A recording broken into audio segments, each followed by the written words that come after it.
Of 50 human trafficking cases the DA's office is handling right now, the victims come from the north side, the east side, just about every part of our city.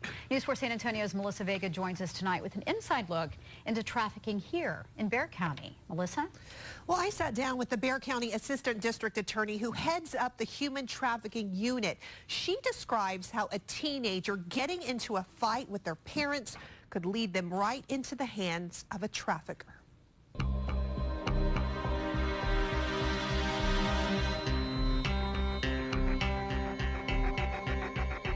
When you think of human trafficking, you might think of how it's portrayed in the movies on the big screen. Oh my God, they got Amanda. Where they have somebody from a foreign country. But here's the reality. We are seeing victims come from across our jurisdiction. Assistant District Attorney Kirsta Lieberg-Melton heads up the DA's Human Trafficking Unit. If you have a child who is a preteen through a teenager, that child is at risk. Melton says she's seen cases of human trafficking begin when a teenager gets into a fight with their parents. They start talking about their troubles on the computer or on a phone chat line. In one case, she made some calls and perfect stranger was willing to come pick her up. The teen ended up on the street, forced into prostitution. She was found under a city bridge. And I've had several trafficking victims who have ended up under bridges, either addicted to drugs or with nowhere to stay. There's one human trafficking case Melton says that will never leave her. The victim was 13 years old. She skipped school to buy drugs. Those drug dealers on that day locked her up, held her.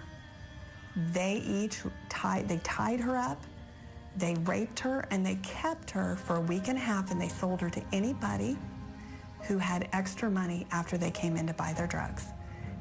They could buy a 13-year-old tied up, laying there in her own urine and feces, and rape her for $25.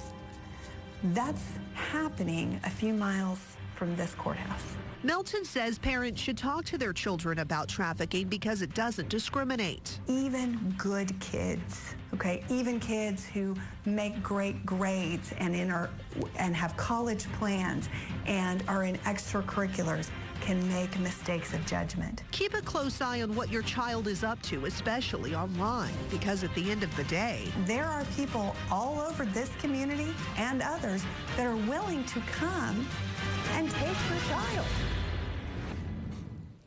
If we see something suspicious, it's up to us to report it to authorities. Child Protective Services also has a hotline, 1-800-252-5400. By the way, the District Attorney's Office will be more than happy to talk to your neighborhood group or organization about human trafficking in our community and what to look out for. We will have all of the numbers on our website, news4sa.com. Melissa Vega, News 4 San Antonio.